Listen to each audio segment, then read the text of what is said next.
welcome to my handmade home and my brand new YouTube channel. I'm Ashley, the owner and creative director of Sourdough Yarn, which is a hand-dyed yarn company based in North Carolina.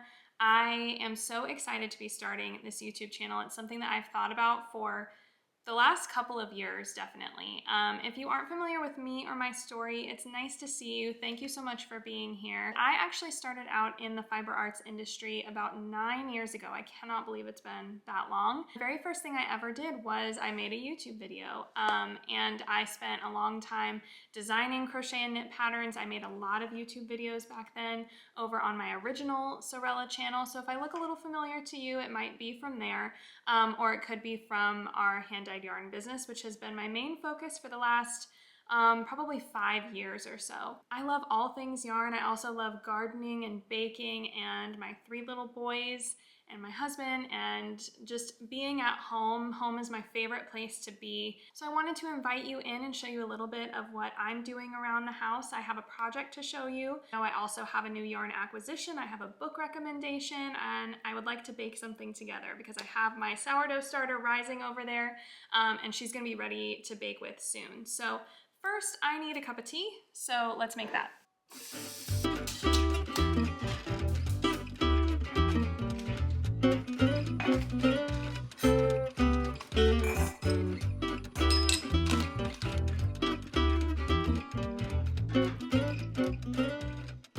Okay, so while my tea is steeping, I'm going to show you my Nebula.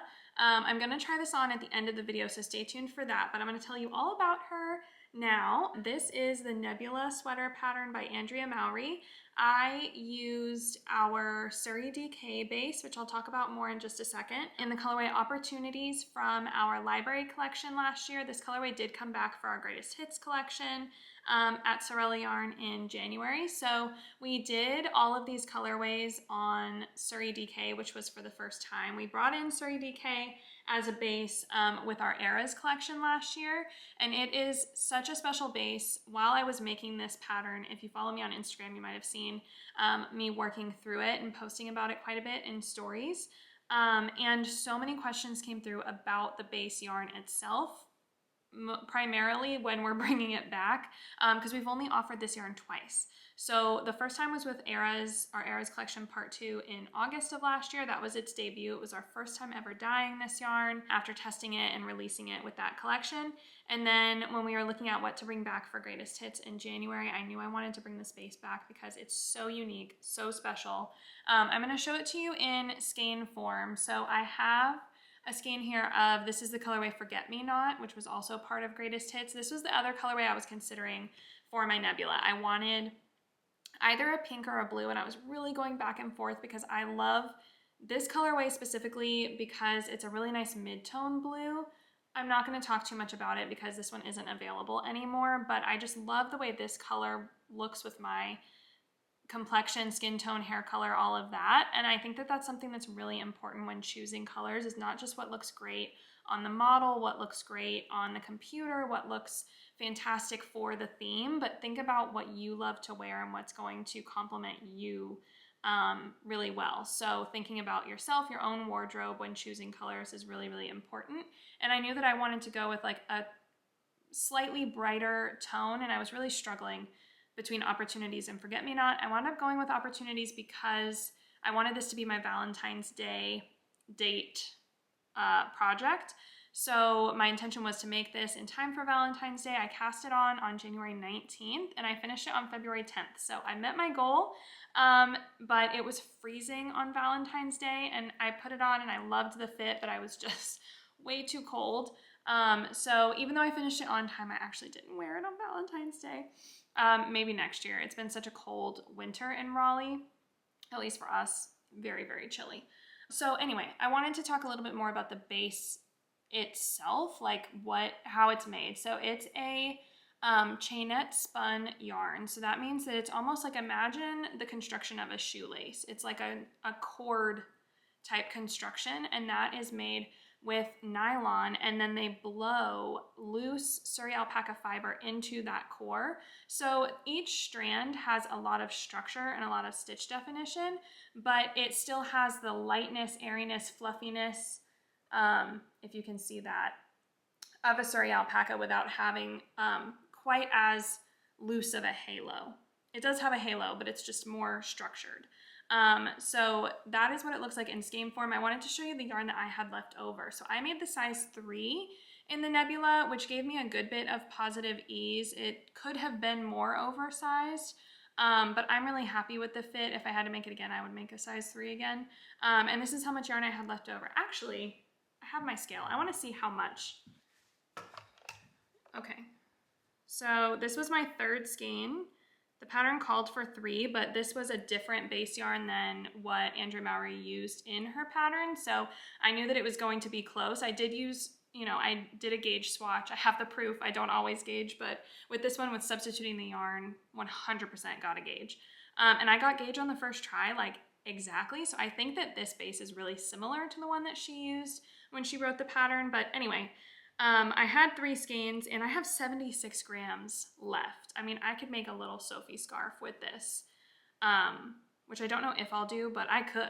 There's so much yardage in this yarn. It's a DK weight, but it has like close to 300 yards per skein, which is a lot more than any of our other DK weights. So it goes really far. And even though it is a higher end fiber, it's a more luxury fiber, so it is more expensive per skein. I got a whole garment out of 2 1/4 skeins. So that's fantastic. Super happy with that. And I just love the way that it knit up. Like the drape on this, it literally feels like almost weightless, but it has such good coverage. It's not one of those like sheer knits, which I do like the look of those, but I think that this is just more wearable for me. And I'm really excited to show you what it looks like on, because I love the way that the hemline fits. It is just beautiful. So stay tuned to the end of the video and I will show you what that looks like. I think my tea is ready to strain. I made a cup of a tea that was called our pumpkin cream, which we offered back in the fall, and I have been savoring this bag of tea ever since. I think I might have taken it home in September or early October, and I want to bring it back because I love it so much. So that is my Nebula, and then I wanted to talk a little bit about a recent yarn acquisition.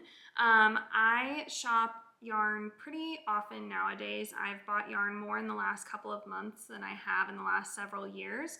I actually went on a bit of a knitting and crochet hiatus for the last couple of years, honestly. In 2020, when the yarn business started really picking up and I didn't have as much time to knit and crochet and design anymore, I also kind of lost time to craft or be as involved in knitting and crocheting as I would like to be. I also got pregnant with our twins, had our twins in 2021, and it has been a whirlwind on the personal side of things ever since. It's been so joyful and so exciting, but it also has not left a lot of time for crafting. And I don't know what got into me in the last couple of months. I think it was probably in November, December, where I just got like bit by the crafting bug again. And it was almost like when I first learned to crochet and knit, where I just like, now I can't get enough. And I don't know how I didn't find the time for it before and now I am, because my personal life hasn't changed, but there's just something in me that wants to be crafting constantly. And that's part of the reason that I want to do this YouTube channel as well, so that I can talk about my projects and share them with you as I make them, like the Nebula. So all of that in mind, I've also been yarn shopping a lot more recently. In my position as the owner of a yarn company, I have nearly endless access to my own yarn. I can dye up basically anything I want. I can have the quantities that I need for any project. If I want a colorway from a long time ago, I can either set it aside for myself or make it. But even though that's the case, I still love following and shopping with other yarn dyers as well and other yarn companies, because there's just so much out there. And I think that as much as I love my own yarns, there's also something to be said for branching out and trying other things as well. So the yarn that I picked up is from Sunday Fibre Co. This is a company run by a girl named Elise, who is just the sweetest. I met her at Flock last year, Flock Fiber Festival. She introduced herself to me and I instantly knew who she was, because I have loved her yarn for a little while, but this is my first time purchasing any. She dyes a lot of very soft, kind of ethereal colorways, and she does a lot of non-superwash yarn. This mini set is a superwash base, but when she posted this little Valentine's mini set, she calls this one Love Notes, which is so sweet. This one is so cute, and when she posted it with the little pink ribbon on it, I had to have it. If you put a pink bow on anything, it's for me. I will buy it so fast. So I just thought this was so sweet, so cute, and I love Elise so much. So if you haven't followed Sunday Fibre Co, you definitely should. She has beautiful things, and I'm so excited to have these in my stash now. I don't have a plan for them, but when has that ever stopped us before? Should I bake now? Okay, so I also have a book to recommend. I started gardening a few years ago, and that is something that I hope to incorporate in future videos, but it is literally snowing outside right now, so we will not be in the garden, even though like a week ago I was out there pulling weeds, but regardless. I am not able to garden today, so we won't be going out into the garden, but I do have a couple of books to share.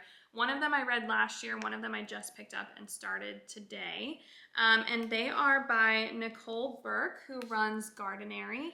If you are not familiar with Nicole, her company helps people design and build and plant kitchen gardens. So her entire business and education is all around vegetable, herb, fruit gardening, which is, I think, my favorite part of gardening. So I'll back up and explain a little bit about my own personal garden quickly. So in 2020, during like COVID lockdown, one of the hobbies that I picked up was gardening. We had some flower beds in our front yard at the time. And that was just one of the things that I did when we couldn't go anywhere. I had a little kid at home, and we loved being outside playing in the dirt, in the fresh air, when we couldn't even go to a neighborhood park at that time. And that was when I really started to learn about gardening. I found a couple of YouTube channels that I liked to watch. I picked up a book or two, and I would love going to my local garden center. That was like the only place I went during lockdown because it was all outside, so they were able to stay open. People who love to knit or crochet also sometimes love gardening or baking or reading, because these are all very slow, patient hobbies, right? So I definitely learned that in my first season. My second season, I don't think I did any gardening because I basically killed everything I tried to grow in my first season, as many first-time gardeners do. And then second season, I didn't do anything. The season after that, I bought a little tomato plant and a little cucumber plant, and those two plants went crazy. I'll try to find a photo or a video of them when they were at their peak performance in the summertime. It was wild. They started this big from the garden center, like a couple bucks each. And when I say I had pounds and pounds and pounds of tomatoes and cucumbers that summer, I'm not kidding. I mean, it was wild how well they grew. And I just kind of put together a little tiny raised bed plopped on the grass in my yard. But then I was really bit by the bug, because then not only did I keep something alive, but I was snacking and feeding my family, making pizza sauce, and I made homemade ranch to dip the cucumbers in. It was just like so fun and so rewarding. It was that exact same feeling as finishing a knit or crochet garment and putting it on, and it fits you perfectly and it looks great on you and you're so proud of yourself. It's exactly the same feeling. So then after that summer, I think that was 2021, that was when we renovated the garden in 2022 and put lots of raised beds in. I don't know how many I have. I think 9 or 10 raised garden boxes for fruit, vegetable, herb gardening. So after we built it all, I got a book, or actually during building, I got this book, and it is by Nicole from Gardenary, and it's called Kitchen Garden Revival. This one is all about how to build your dream kitchen garden. So it has a lot of information about setup, what types of soil to use. I mean, look at that. There's also a lot of eye candy in this book. I'm just gonna go ahead and say it. And she talks about like layout, how to make sure that you are putting your garden in the right spot with the right amount of sun, what kinds of things you need to look out for, even like how to make it pretty with the paths or the stones or the gravel or whatever, and a lot of examples of different gardens that she's helped build or consulted on. So being that I loved this book so much, this year I picked up her second book, which is called Leaves, Roots, and Fruit, and this one is more about her process on the planting side, not so much about setting up your garden, but once your garden is set up and ready to plant, just all the ins and outs of how to grow things successfully to all the way through to harvest. So there have been a lot of different things I've tried. So since we built this garden, I've had 2 seasons with it. The first season was when we did all our renovation, and I couldn't actually plant anything until like early July. So there were not as many things that I could plant and actually let them grow all the way to maturity. In that season, it got too cold, and then, you know, they kind of fizzled out. So that season was like a bit of a wash. I tried a couple things, but they never got all the way there. And then last year, I tried a few new things. I did my tomatoes again. I don't think I did any cucumbers. I tried some flowers. I tried some edamame or soybeans. I tried some peppers. I grew some basil. And it was all just very like hit or miss. I think that I didn't start anything from seed last year. The only time I've ever started anything from seed was my very, very first year gardening during COVID. I gave that a try. It was very hit and miss, so I just kind of never tried again. But this year I would like to start some things from seed so that I can nurture them from the very, very beginning. And then I also am just in the process of doing more research about what I want to grow, because one of the things that did well for me last year were peppers.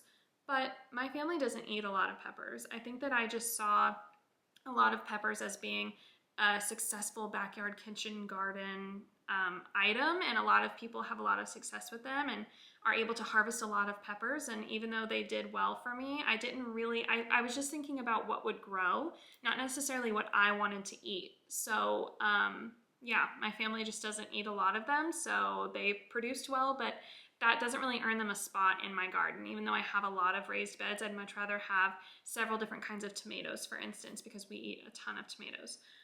So just anyway, Leaves, Roots, and Fruit is a book that's really helping me decide what to plant, how I want to plant it, and it's helping me understand more of the science behind growing things in my own garden, and if something fails, why it fails, or if something thrives, why it thrives, because that's something that I haven't fully understood up until this point.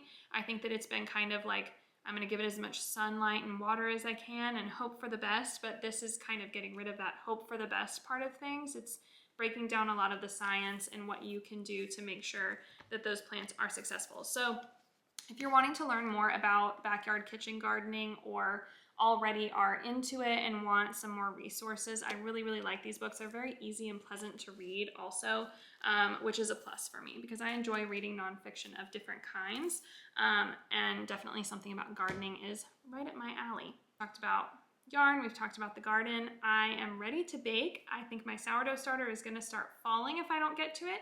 So let's get over there and start our sourdough croissants. We are now in my kitchen. I'm gonna put an apron on because every time I work with flour, if I have an apron on, I don't get anything on me, and if I don't have an apron on, I get stuff on me. So I'm gonna grab a bowl. We are making sourdough croissants today, which I've never made. And I have my starter here. It has risen quite a lot. I think it's ever so slightly starting to fall, but you can see all of those bubbles in there. If you have never looked at sourdough, never tried to bake sourdough, know nothing about it, I won't go into all of the how-to on sourdough in this video. Let me know if you want to see my sourdough process. I'd be happy to share it with you. But I'm just gonna take you through making these croissants today. So this recipe is from Sourdough Brandon, which I've made a few of his recipes before, and they all have been fantastic. So in the recipe, it has you make a levain first, which is just the sourdough starter, water, and flour. You're basically feeding the starter and getting it bubbly and active. So that's what I've done.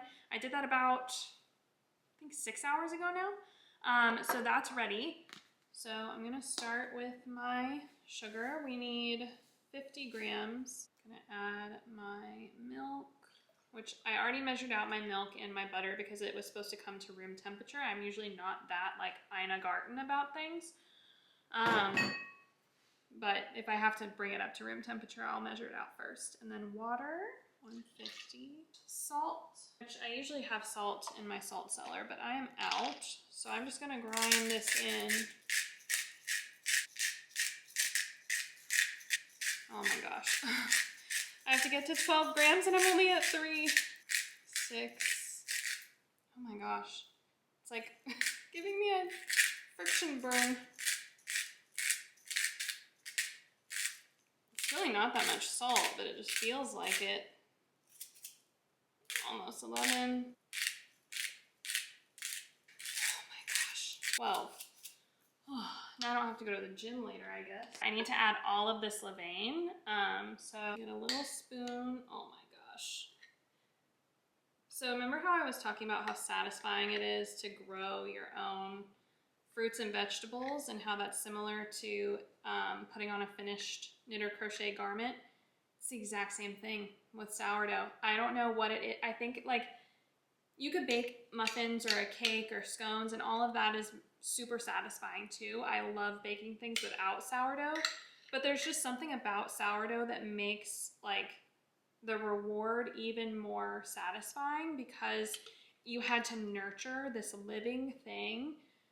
I don't know. I don't know if it's the mom in me, the woman in me, the human in me, but it just like, it makes me feel like I'm even more skillful, even more accomplished because I'm making something that like I had to maintain something and keep something alive first and then make the thing. And it is more challenging than baking without sourdough, but I don't know, once you learn the science of it, it's really not that much more challenging. And I feel like the reward is so worth it. But also, don't let me make you feel like you need to do sourdough. If it brings you joy, do it. If it doesn't, leave it behind. And we need to add bread flour, and I need 540 grams, which I definitely do not have enough of there. So I'm gonna dump in whatever this is. This is like 100 probably, 200 maybe. Oh, it was 300. What do I know? Okay, I'm gonna go get more. See, I'm really glad I put this apron on because when I just took that off the shelf, it dusted all over me. It's gonna dust all over me again. I use and love King Arthur flour. I use bread flour more often than I use all-purpose in sourdough baking just because I think the higher protein content of bread flour feeds the starter better. Usually I have like a Costco size bag, 540. So I'll refill my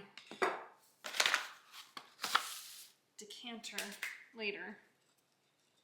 I'm just gonna work it in slowly. It's gonna make a shaggy dough. And every time I look at a sourdough recipe and it says shaggy dough, all I can think of is that song by that guy named Shaggy in the early 2000s. And it goes, "It wasn't me." Remember that one? "It Wasn't Me" by Shaggy. I think of that every time I make sourdough because as it starts to come together and it looks real shaggy, I think of Shaggy. Which always makes my dad laugh because he loved that song. Okay. So this says that I should have done this in a stand mixer. You might see in Garsrum, I'm definitely saying that wrong, German stand mixer behind me, which I got for myself after I had been baking sourdough for about 1.5 years because my KitchenAid stand mixer, which I had loved, was dying on me. The motor was kaput and it was going to cost as much to fix as it was worth. So I decided to treat myself after baking so much bread for my family and saving a lot of money baking my own things. Take my rings off. I decided to treat myself to that stand mixer. And I think it's fantastic, but I'll be honest with you guys.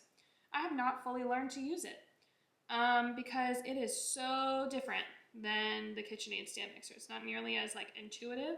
You have to like put your ingredients in the mixer in a different order than what I'm used to. So I'm telling myself that I'm gonna teach myself to use it when I have the time. But when it comes down to it, when I want to bake bread, I just want to bake the bread. I don't want to learn how to use the machine. So I might sell it.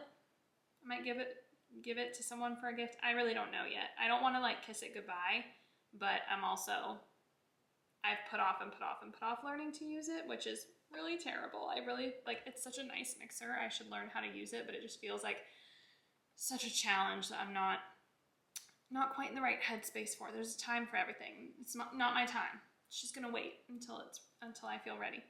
So until then, I don't do anything in a stand mixer. I do everything by hand. And let me tell you something. There's a lot of kneading that goes on in sourdough, whether you're making cinnamon rolls or croissants. Like, I'm supposed to put this in the stand mixer and let it knead for like 6 or 7 minutes. I'm gonna get all my physical aggression out on this dough. Again, I don't know why, but it feels like it's more satisfying if I do it myself, like the hard way. But I like it. Makes me feel good. And I'm not a person with a lot of aggression anyway, but whatever aggression I do have, it's gonna come out in the dough, and I'm gonna appreciate the dough even more because I've worked it with my own 2 hands. The other thing is, this dough is gonna transform while I'm kneading it from a lumpy, shaggy mess into a soft, pliable, airy, beautiful, beautiful thing. But I can't feel that if I'm not doing it with my hands. So once I started doing it by hand, because my KitchenAid stand mixer quit on me, I started realizing that I actually could read the dough a lot better because I was feeling it. I wasn't just watching like how many minutes has it been going in the mixer. I was feeling it with my hands, and that helped me understand better like what you're looking for in the dough to be done kneading it, how it should feel, how it should react, whether, you know, it says in recipes to let it go in the mixer for X number of minutes and it should pull away from the sides, let's say. But I never really I would watch it and I'd be like, okay, it's pulling away from the sides, I think, well enough. But I don't know, it translated differently in my mind once I was doing it with my own hands. So I added in my butter, which was at room temperature as well and really easy to work. So that's everything that goes in the dough. And now I'm just supposed to knead it. And when I first start kneading, I'm not like really working the dough yet. I'm just kind of like squishing it to kind of distribute that butter and get all of the ingredients to kind of work their way into the dough so it's not quite as shaggy. See, you're thinking about the song too, aren't you? It wasn't me. So I'm supposed to keep mixing for 5 to 7 minutes until the dough is tacky, not sticky. So now at this stage, my counter is clean. So I'm just gonna gently start working it on the table, the counter. Pressing everywhere. Did you know you were gonna get a baking tutorial today? I'm sure there's a million videos out there about kneading dough. I've never seen any of them. I just do what feels good, you know? Okay, this dough is starting to feel really good. It should feel like smooth. You shouldn't feel any like graininess in there, and it should feel like pillowy a little bit. It means everything's really well incorporated and your flour's hydrated, or at least starting to get hydrated. All the butter and the sugar has been worked in nicely. Yeah, that feels good. I'm at probably like 6 or 7 minutes of kneading, and I'm not like going at it like crazy. Like I'm not out of breath or anything, but this dough is gonna need to proof now for about 5 hours. It's about 4 p.m. right now. So it'll proof till about 9 p.m. and then after that, I think it just goes in the fridge overnight. So I leave it on the counter until it's doubled and then put it in the fridge overnight, and then I take it out and do the butter step and all the folding and stuff tomorrow, but these won't be ready to eat until Saturday. So playing the long game here. See what I'm saying? Like, I will appreciate this croissant so much because I spent 2 days nurturing it to bring it to its final form. Okay, so now I'm just gonna kind of make it into a nice uniform ball. I just like to tuck the sides under each other and do a little sweep and tuck. Just creates a little bit more of a smooth surface. I don't do anything fancy. I took the bowl that I mixed the dough in and just pick it up, flop it, and then I use a shower cap to put over this while it proofs so it retains the moisture, it doesn't dry out. On the top, I know that a lot of people will use like a kitchen towel or something, but that still dries out for me. I don't know if my house is dry or what, but I like to use a plastic shower cap, just reusable, and let it sit. So I'll come back to this and go put her in the fridge tonight. Thanks for being with me while I made my dough. So this is my Nebula. I am so happy with how it fits. The length in the back is perfect. The body is a little bit short on me. I do have a 38-inch bust, so I think that that pulls the top up a little bit. And I know that Andrea Mowry has said before that she has a very short torso. So however something looks on her is always going to be a tad shorter on me. This is like right at like true waist is where it hits me. So like raising my arms or anything is like a little dicey. But if I had high-waisted jeans on, I just have leggings on right now because I'm at home. But if I had high-waisted jeans on, it would be fine. But this would also be perfect with like over a little summer dress, or a higher skirt would be really cute. I really love the fit. I think if I had to knit it again, I would do maybe like an extra 2 inches in the body after doing those short rows, because it does have a little bit of like a high-low waist with all the short rows when you first cast it on. I do love the shoulder detail with that 3-needle bind off seam showing. I did wet block this, so that is why it's so drapey. I like the ease in the body too. It gives me like enough movement while still feeling like it's fitted enough to be flattering. It doesn't feel like I'm wearing like something super crazy oversized. But I usually don't wear things that are like have, you know, 15 inches of ease or anything anyway. So that's my Nebula. I really love it. I would totally make another one. I think that I will eventually, but I would like to make some other things in Suri DK before revisiting this one, but it is a solid choice. I know that she also has another sample that's a regular DK weight held together with Suri lace, which would be beautiful as well, but I cannot recommend this pattern enough. I love it. The number one question that I've been asked since sharing my project in Suri DK is when we'll be able to bring this yarn back. It is a very labor-intensive yarn to dye because it's so fluffy. It just dyes up very differently, so we have to be really careful with which colorways we offer it on, because the dyes don't always react to this type of yarn and this type of fiber the same way that they do with our usual superwash merino bases. So I'll definitely let you guys know when we're able to bring Suri DK back. The colorways that it does dye up well on look stunning and look just like this one, but it can be a little bit of a challenge for us internally, so we don't want to offer it all of the time when it might not look its best or be a functional dyeing process for us.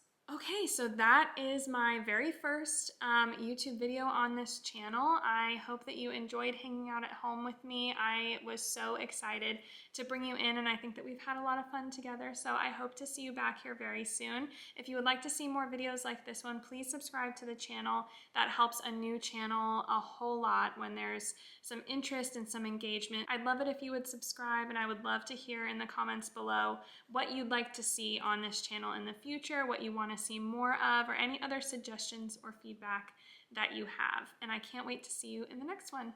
Bye. Okay, I know what I'm gonna say. Anyway, shoot, should I mention that earlier? Alexa, play It Wasn't Me by Shaggy. Okay, I need a sip of tea. Alexa, volume up. One more sip.